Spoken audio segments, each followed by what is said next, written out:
Shalom saudara yang diberkati Tuhan, apa kabar? Hampir 1 tahun ya, kita menjalankan tahun 2020 ini yang tinggal beberapa hari lagi akan kita tinggalkan dan kita akan memasuki tahun 2021. Ya, sekian bulan, 9 bulan, mungkin 10 bulan ya kita terkurung karena pandemi COVID ini. Tapi kita bersyukur, berterima kasih kepada Tuhan karena kita memiliki Tuhan yang ajaib, Tuhan yang besar, Tuhan yang berkuasa, yang memimpin hidup kita, yang juga sudah memberkati kita. Kita bisa jalani hari demi hari bersama Yesus dan kita lewati 1 tahun ini. Puji Tuhan, kalau hari ini kita bisa terus bersyukur kepada Tuhan karena semua kebaikan Tuhan, semua kasih karunia Tuhan. Setiap anak-anak Tuhan yang mau tinggal di dalam kasih karunia Tuhan, maka dia akan melihat kuasa dan mujizat Tuhan terus terjadi di dalam kehidupannya. Apapun boleh kita dengar, kita melihat, bahkan juga kita baca semua berita-berita yang menakutkan. Tetapi kita, setiap anak-anak Tuhan yang mau mengandalkan Tuhan dan mau menyeru nama Yesus pada waktu kesesakan, maka Tuhan sendiri akan memberikan pertolongan, meluputkan kita dari semua bahaya, dari semua virus COVID-19 ini, bahkan semua virus-virus yang menakutkan sekalipun. Dan hari ini, karena kasih karunia Tuhan, di usia saya yang ke-60 ini, Tuhan Yesus begitu baik, yang sudah memberkati saya sampai hari ini. Semua ini adalah kasih karunia Tuhan. Biarlah kiranya pada episode hari ini saya akan mau sharingkan, mau bagikan dengan beda pada waktu-waktu yang lalu. Saya akan bikin hari ini ialah pujian dan kesaksian hidup saya. Bagaimana Tuhan sudah berperkara di dalam kehidupan saya sampai hari ini. Karena Roma 12 ayat 2 berkata, janganlah kamu menjadi serupa dengan dunia ini, tetapi berubahlah oleh pembuaran bunimu, sehingga kamu dapat membedakan manakah kehendak Allah, apa yang baik, yang berkenan pada Allah, dan yang sempurna. Saudaraku, kalau kita boleh mengerti, pada mulanya Tuhan menciptakan manusia itu dengan begitu baiknya, ya, dalam keadaan baik dan sungguh-sungguh ada di dalam rencana Tuhan. Tuhan atur supaya manusia itu hidup selalu bahagia. Tapi karena dosa, maka semua rencana Tuhan itu gagal. Karena itu manusia dari Adam sampai bahkan kita sekarang ini, kita jalani hidup ini dengan bersusah payah. Kalau tidak hidup di dalam Tuhan, mereka akan jalani dengan susah payah, dengan berpeluh, bahkan juga dengan kesulitan dan kesukaran.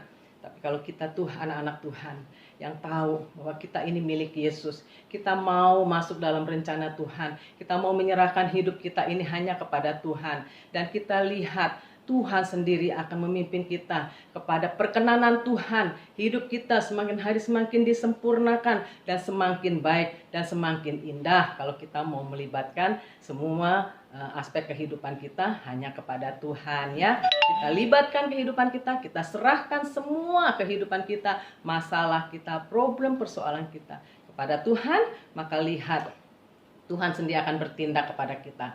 Tuhan sendiri akan nyatakan pertolongannya indah tepat pada waktunya. Jangan marah-marah, jangan sungut-sungut, jangan kesal karena keadaan, karena masalah yang terus bertubi, bahkan juga kita ngomel-ngomel, tapi balik kepada Tuhan, ngucap syukur. Ya, apapun keadaan saudara, ngucap syukur, tinggal di dalam kasih Kristus, biar kita boleh tetap terus intim dengan Tuhan, hidup di dalam persekutuan dengan Tuhan, bahkan kita boleh sungguh-sungguh mengandalkan Tuhan, karena tanpa Tuhan kita nggak bisa berbuat apa-apa, ya. Tapi karena Tuhan sendiri akan menuntun kita jalan di jalannya yang enak, yang mudah. Sekalipun mungkin susah bagi daging kita, tapi kalau kita benar-benar mau nurut aja apa kata Tuhan, apa kata firman Tuhan, kita lakukan, maka ya kita akan melihat rencana Tuhan itu selalu indah untuk hidup kita. Rencana Tuhan itu selalu indah bagi kita. Ya, ada pujian, indah rencanamu Tuhan. Indah rencanamu Tuhan di dalam hidupku,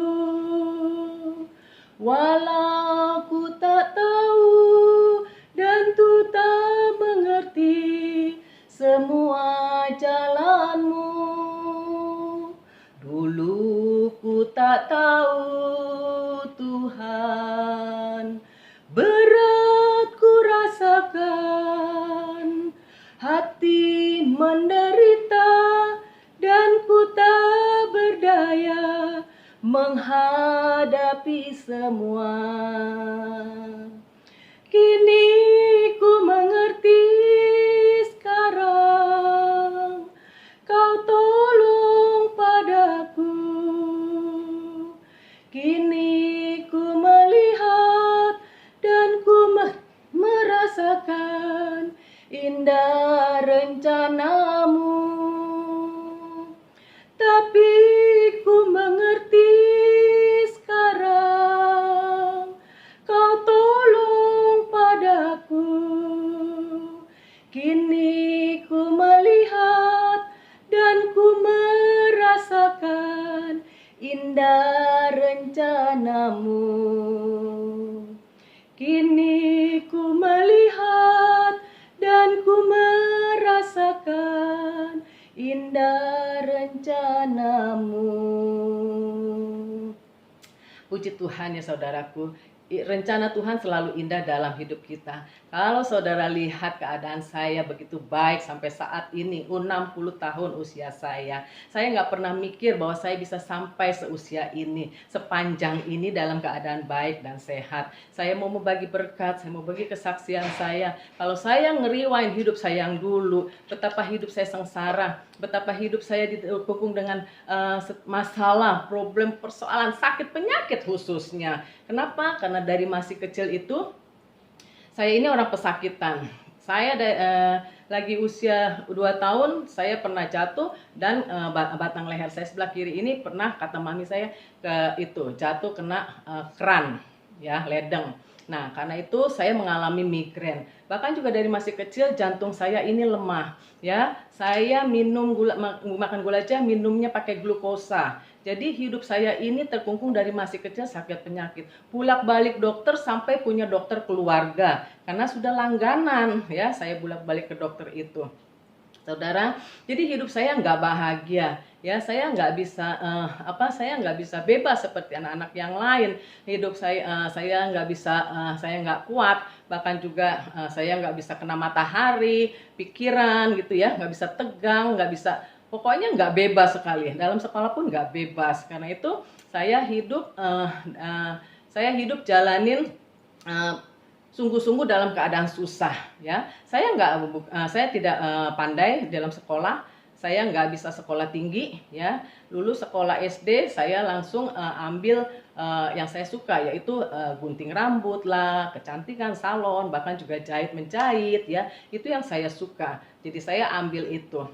Kemudian pada waktu umur 14 tahun saya diajak sama kotio saya untuk bekerja di kantornya. Ya, saya jadi resepsionis, jadi operator di PT Samudra Indonesia di kota.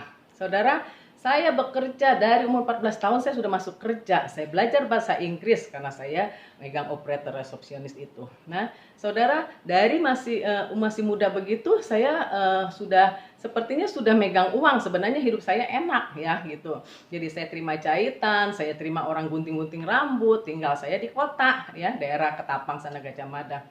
Saudara, jadi hidup saya bahagia. Tapi puji Tuhan, umur 16 tahun saya diketemukan dengan jodoh saya, itu Pak Andri yang sekarang ini. Itu dengan hanya salah telepon di kantor.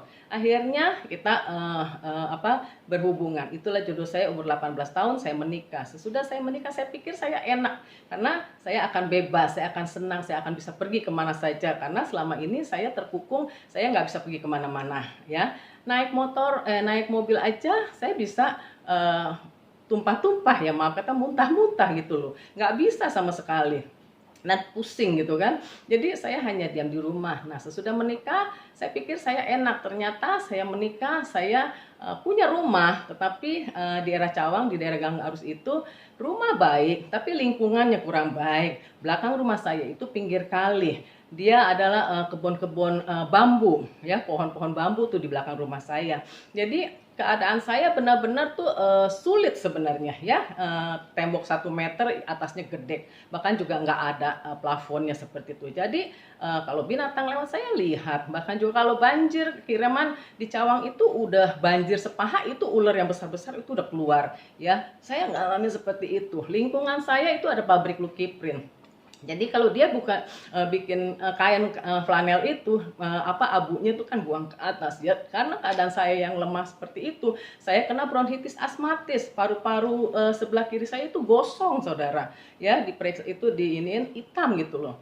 Jadi saya tambah menderita di sana, saudara. Setiap hari saya harus makan obat, bermacam-macam obat, ya, yang harus saya makan. Jadi karena obat yang begitu banyak, akhirnya lambung saya yang kena, ya. Pembuluh darahnya sampai sempat pecah, saudara. Saya muntah darah, maaf kata buang air darah karena pembuluh lambung saya pecah gitu. Sekarang ini lambung saya jadi bengkak, ya, sisanya sekarang ini bengkak, tapi sudah sembuh. Puji Tuhan, saudara.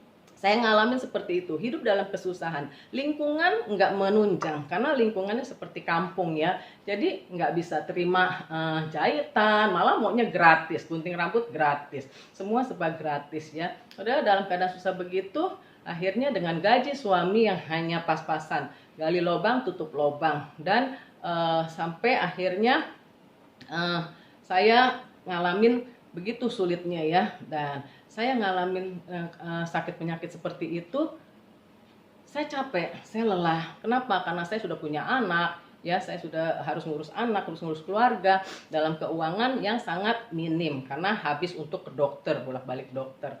Saudara, dalam keadaan begitu saya terputus asa.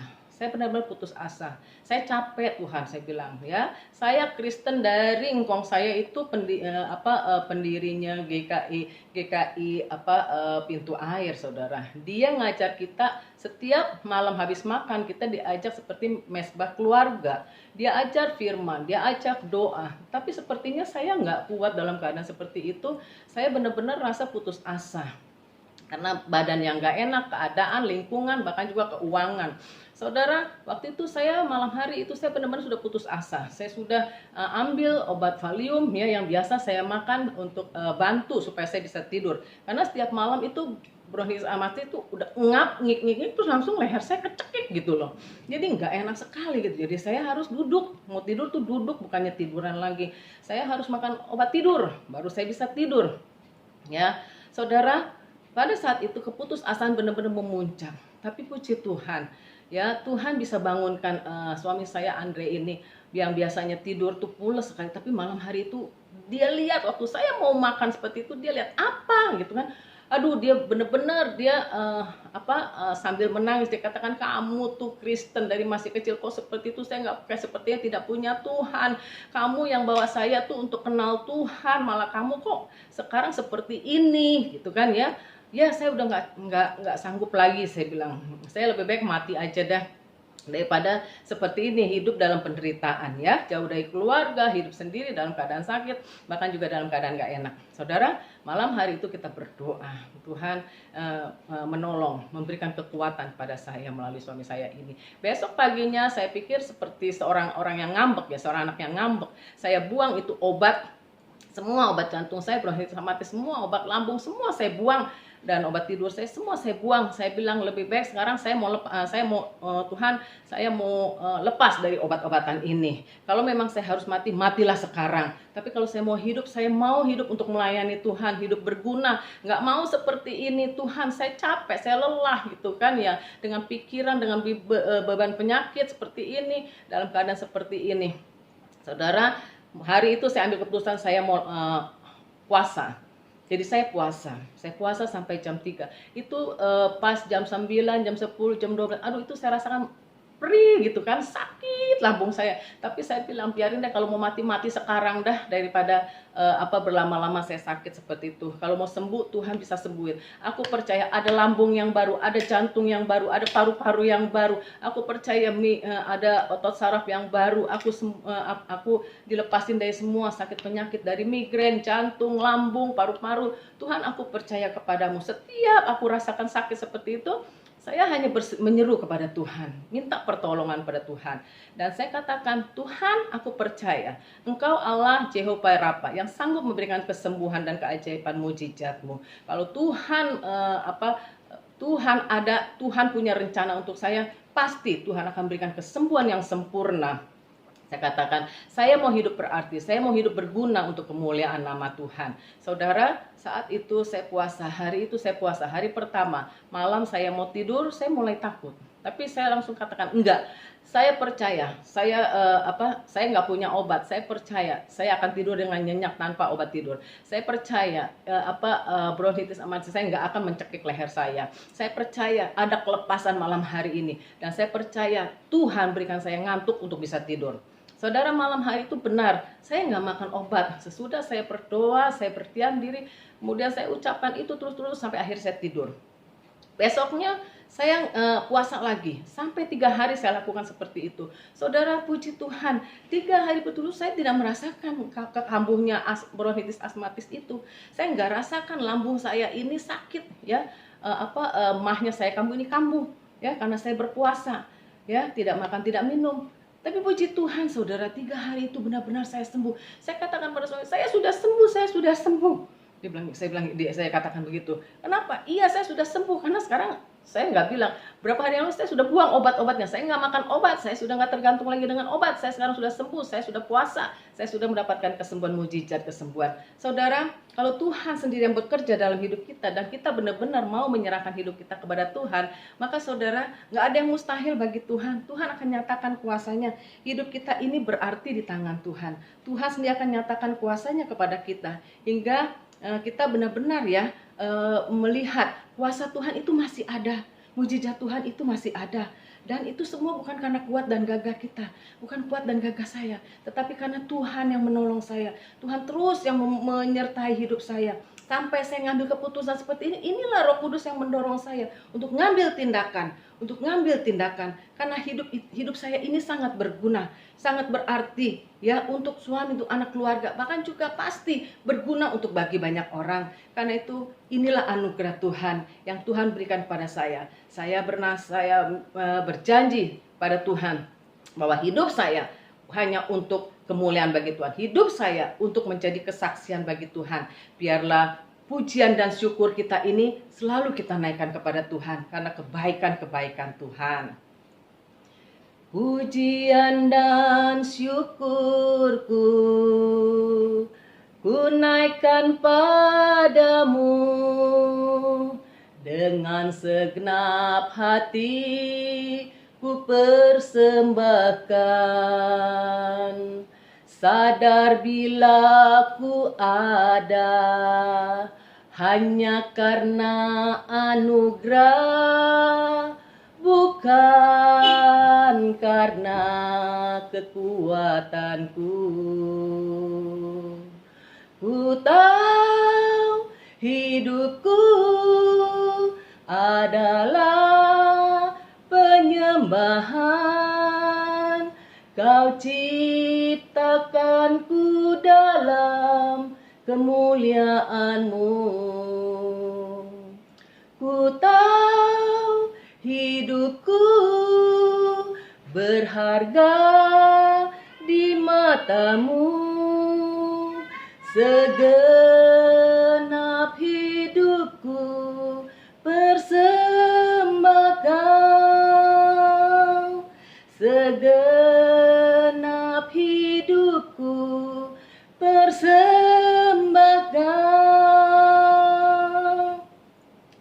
Hidup saya ini berharga di mata Tuhan karena sudah dibayar lunas oleh darah Tuhan Yesus, ya. Sekarang ini dengan darah yang mahal sudah dibayar. Jadi standar hidup kita adalah hidup dalam kebenaran sesuai dengan firman Tuhan yang Tuhan firmankan melalui Alkitab. Itulah yang harus kita jalankan. Nggak ada lagi hidup di dalam nafsu kita, kehendak dan tekad kita. Semua keinginan daging, keinginan mata, keangkuhan hidup harus kikis dari hidup saya. Dan saya nggak mau lagi. Saya mau hidup di dalam kekudusan. Saya mau menjadi manusia yang baru. Manusia lama saya sudah terbuang, sudah terkikis semua temperamen saya, ego saya, kesombongan saya, bahkan juga arogannya saya, ya, semua karakter temperamen saya buang, saya serahkan pada Tuhan. Saya minta roh hikmat dan wahyu yang dari Tuhan. Pimpin saya dalam kebenaran Tuhan. Pimpin saya untuk mengenal Tuhan dengan benar. Saya ingin hidup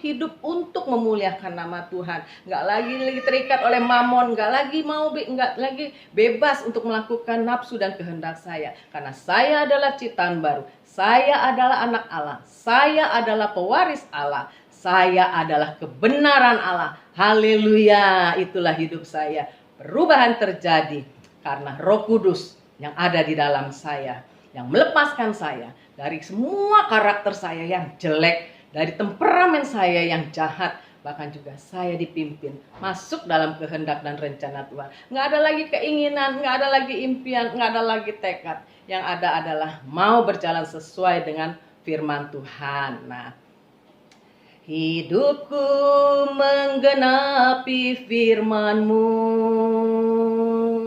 tanda mujizat sertai tiap langkahku. Kau bersamaku di dalamku, jadi bukti kebesaran-Mu. Hidupku menggenapi firman-Mu, tanda mujizat sertai tiap langkahku.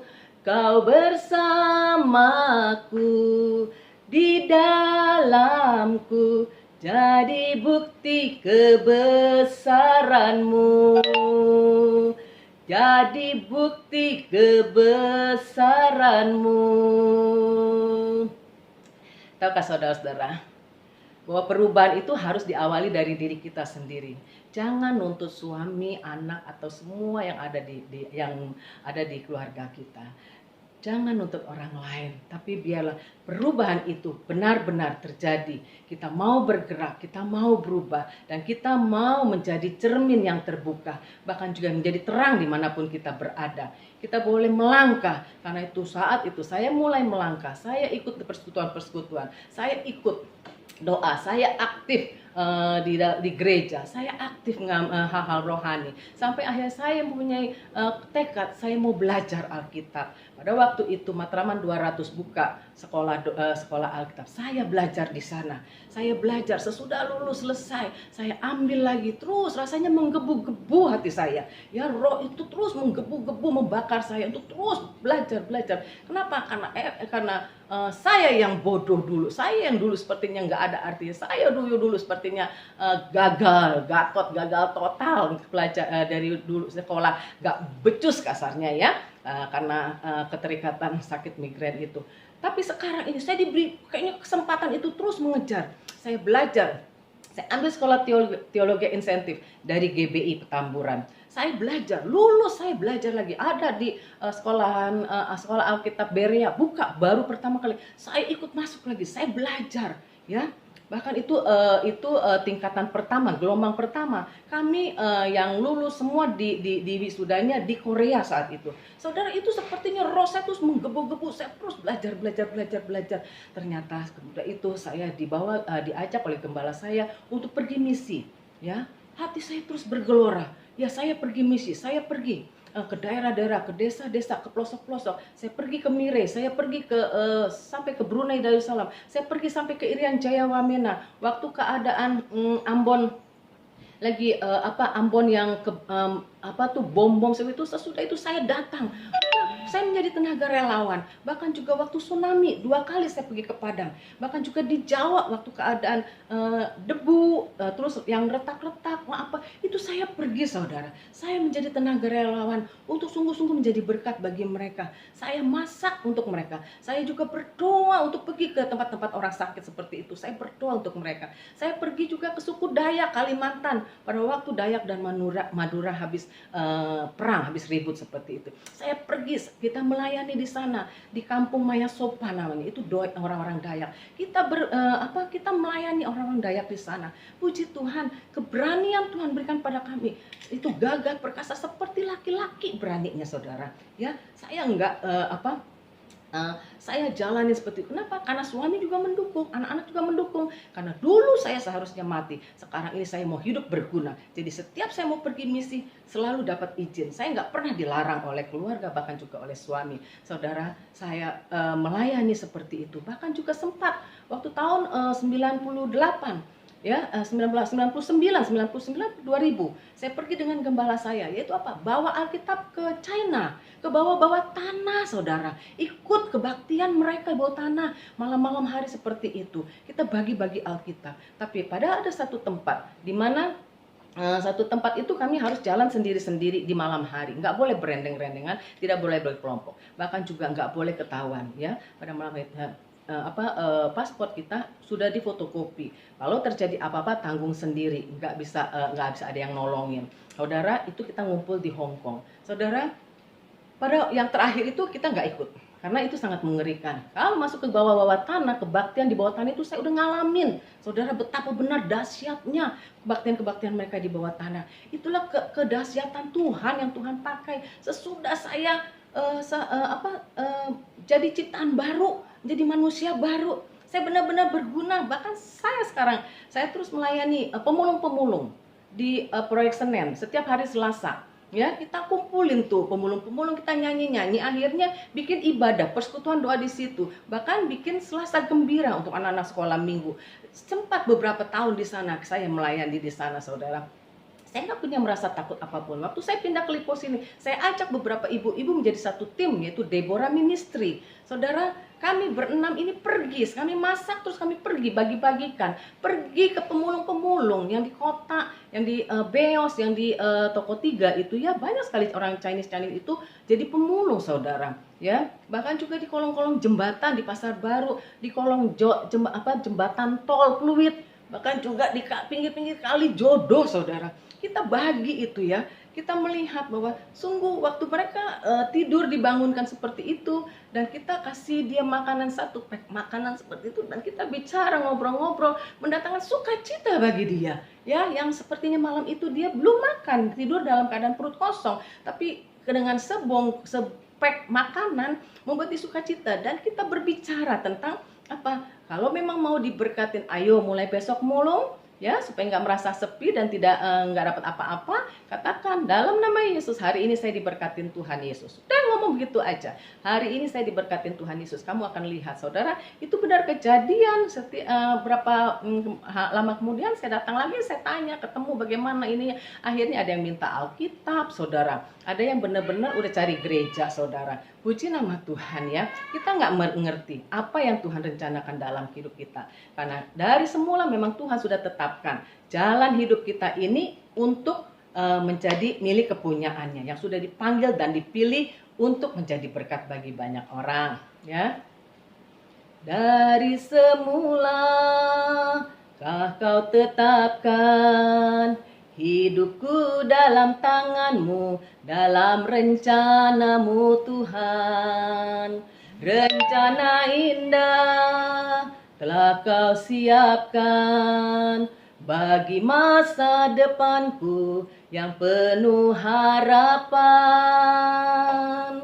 Semua baik, apa yang telah kau perbuat di dalam hidupku. Semua baik, sungguh teramat baik. Kau jadikan hidupku berarti. Kau jadikan hidupku berarti. Amin, saudara-saudara. Amin. Hidup kita berarti karena Tuhan menciptakan kita sungguh baik adanya. Kalau saja, ya, kita mau tetap keras kepala, kita mau bandel, kita nggak mau berubah, maka kita terus ada aja di dalam lingkungan jerat-jerat si iblis. Dari pikiran kita, dari perasaan kita, dari tubuh kita. Kita lepas dalam nama Yesus. Kita mau keluar, kita mau berguna, kita mau memiliki hati Yesus yang benar-benar penuh dengan belas kasihan kepada orang-orang di sekeliling kita yang masih terikat dengan kemiskinan, dengan sakit penyakit, dengan penderitaan, dengan masalah. Kita mau menjadi berkat bagi mereka. Dulu saya gagap, dulu saya bodoh, dulu saya miskin, dulu saya terikat oleh sakit penyakit, dulu saya terikat oleh mamon dan kedagingan. Tapi puji Tuhan, karena kuasa Tuhan yang mengubah hidup saya, kuasa Tuhan yang memperbaharui hidup saya, dan melakukan perkara-perkara besar dalam kehidupan saya. Hingga apa yang saya lakukan, nggak ada yang mustahil bagi Tuhan. Tuhan bisa memakai kita lebih lagi untuk kemuliaan bagi nama Tuhan. Asal kita mau berani melangkah, tinggalkan masa lalu kita, kubur semua sampah-sampah itu, dan kita melangkah masuk dalam tuntunan Tuhan, dalam rencana Tuhan, dan Tuhan sendiri akan memberkati kita dengan memiliki hati hamba yang siap dipakai Tuhan, dengan segala kerendahan hati, dengan apa adanya kita ini, yang terus dipimpin untuk melayani, untuk berguna bagi kemuliaan nama Tuhan. Inilah yang ku punya, hati sebagai hamba yang mau taat dan setia padamu Bapa, kemanapun ku bawa. Hati yang menyembah dalam roh dan kebenaran sampai selamanya. Dalam roh dan kebenaran sampai selamanya. Saudara, jangan pernah katakan saudara nggak bisa, saudara nggak mampu, ya. Saudara akan gagal, tapi katakan dengan iman bahwa saya pasti berubah, saya pasti bisa melakukan perbuatan-perbuatan Tuhan seperti Tuhan yang Tuhan lakukan selagi waktu Tuhan Yesus ada di dunia, yaitu pergi untuk menjadi berkat bagi banyak orang. Dengan iman saya berubah. Dengan kuasa Tuhan, saya hidup berguna untuk kemuliaan bagi nama Tuhan. Saya perkatakan iman, firman iman setiap hari, dan setiap hari itu akan menjadi kenikmatan, kebaikan yang terus mengalir dalam kehidupan saya. Dan banyak sekali yang Tuhan perbuat di dalam kehidupan, ya, hingga saya menikmati semua kebaikan Tuhan yang ajaib, yang supranatural, ya, yang sungguh membuat sukacita dan bahagia di dalam kehidupan saya dan rumah tangga serta keluarga saya. Telah kulihat kebaikan-Mu yang tak pernah habis di hidupku. Ku berjuang sampai akhirnya, Kau dapati aku tetap setia. Kau dapati aku tetap setia, ya. Biarlah sungguh-sungguh Tuhan nanti berjumpa dengan kita, Dia dapatkan kita menjadi anak-anak Tuhan yang masih tetap setia, tetap terus beriman kepada Tuhan, ya. Banyak orang mengizinkan keadaan mengubahnya, tapi sangat sedikit orang yang memaksa dirinya supaya memaksa keadaan itu supaya berubah karena dirinya, ya. Sampai saat ini apa yang Tuhan taruh di hati saya, itulah yang saya kerjakan, ya. Pelayanan kami pada orang-orang miskin seturut dengan perkataan Tuhan di Markus 14 ayat 7. Karena orang-orang miskin selalu ada pada kamu dan kamu dapat menolong mereka bila mana kamu menghendakinya, ya. Di sini ada akhirnya saya di Lipo ini saya melayani juga sampai saat ini dalam keadaan pandemi seperti ini. Saya bekerja sama dengan Tang Center, ya, Mr. Song, ya, yang menjadi ketuanya. Saya kita kasih makan orang-orang sewan, pemulung-pemulung sewan yang tinggal di atas sampah-sampah, urukan sampah-sampah. Ada juga yang tinggal di atas kuburan-kuburan Cina, ya, di sewan itu. Setiap Kamis dan Sabtu kita masak ayam goreng seperti Kentucky itu. Nasi ayam kita bawa 800 pack. Kita bagi mereka. Tempat pelbak-pelbak sampah seperti itu. Nah, sekarang kadang begini pun kita nggak bisa masak, tapi kita beli ya 600 pack setiap Kamis dan Sabtu berangkat pergi. Bahkan juga kemarin kami Natalan ya dengan mereka yang tadinya nggak percaya Tuhan, tapi karena ada hamba-hamba Tuhan, orang-orang Korea ini yang bisa menjadi berkat bagi mereka, yang benar-benar taruh beban dari Tuhan ya untuk melayani orang miskin seperti itu. Dia bikin sekolahan di sana, bahkan bukan hanya satu tapi 2, 3 di Bogor, dan juga ada lagi satu di sini di Tangerang. Dia buka sekolah untuk mereka gratis, saudara-saudara. Bahkan disediain mobil untuk antar jemput mereka. Jadi mereka sungguh-sungguh melihat pekerjaan Tuhan melalui Mr. Song, melalui Tang Center ini, hingga mereka boleh tergerak hatinya. Bahkan Tuhan berbicara, ada mereka kemudian yang menjadi orang Kristen, buka ibadah, bahkan juga Natalan kemarin. Puji Tuhan, saudara, Tuhan sendiri memberkati. Kalau kita benar-benar mau melakukannya ya, Tuhan sendiri akan memberkati. Maka kita menjadi kepanjangan tangannya, bahkan juga dengan segala kemurahan hati, dengan segala kita bisa melayani mereka. Bahkan juga ada akhirnya Tang Center Yatabu, Yayasan Tangan Kasih Bunda ya. Sekarang ini namanya, itu punya klinik gigi. Untuk dokter-dokter gigi Tuhan sediakan kerjasama dengan GBI Mawar Saron Kelapa Gading, bahkan juga GBI Sewan ya. Kita memberi pengobatan gratis, bahkan juga kirim sembako ya. Berapa bulan sekali kita kirim sembako, beras untuk perkeluarga, bahkan supermi untuk makanan, untuk bahkan juga masker nggak henti-hentinya kita kirim untuk mereka. Puji Tuhan, saudara, inilah kemurahan Tuhan. Saya ditaruh di sini, saya ketemu dengan Mr. Song seperti itu, hingga kita bisa bekerja sama, dan saya tetap terus melayani pemulung-pemulung, bahkan orang-orang miskin seperti itu. Inilah janji saya. Sampai akhir ku menutup mata, ku tetap setia menanti janjimu, sampai ku dapatkan mahkota kehidupanku. Ku tetap setia untuk melayanimu sampai akhir. Ku menutup mata, ku tetap setia menanti janjimu, sampai ku dapatkan mahkota kehidupanku. Ku tetap setia untuk melayanimu, ku tetap setia untuk melayanimu. Itulah janji saya, Tuhan, janji kepada Tuhan. Janji saya yang saya ikrarkan dari awal, saya baru sembuh. Saya mau tetap setia, saya mau terus menjalani visi dan misi yang Tuhan taruh di dalam hidup saya. Sekarang bagaimana dengan saudara? Visi dan misi apa yang Tuhan taruh pada saudara? Ya, ubah cara pandang kita, maka kita akan mengubah sekeliling keadaan ada di sekeliling kita. Ya, satu hal saudara harus ingat, yang gak pernah mengenal perubahan, yaitu kematian. Kalau kita gak mau berubah, itu artinya kita lebih memilih mati sebelum ajal menjemput kita. Ya, karena itu saudara, bangkit saudaraku, bangkit saudaraku. Jadilah terang Kristus, berubahlah dengan pembaruan budimu, biar kasih Kristus terus nampak di dalam kehidupan kita. Dan kita bisa menjadi suratan yang terbuka, dimanapun kita berada, bisa menjadi terang dan garam.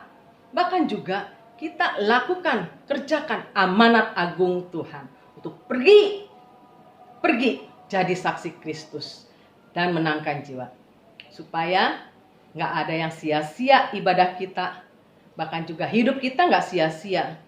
Bahkan juga sampai nanti ke garis finish, kita akan selesaikan tugas kita sebagai anak Tuhan, ya, menjadi pewaris hidup kekal dari Yesus Kristus Tuhan. Selesaikan tugas kita di dunia ini, dan kita akan mendapatkan mahkota kemuliaan. Mahkota kemuliaan yang Tuhan sudah beri, yang sudah Tuhan siapkan untuk kita. Karena itu, jangan sia-siakan kesempatan ini. Mari bergeraklah bersama pimpinan kuat kuasa Roh Kudus, jadi berkat dimanapun kita berada, bersaksi untuk kemuliaan bagi nama Tuhan. Tuhan Yesus memberkati. Shalom.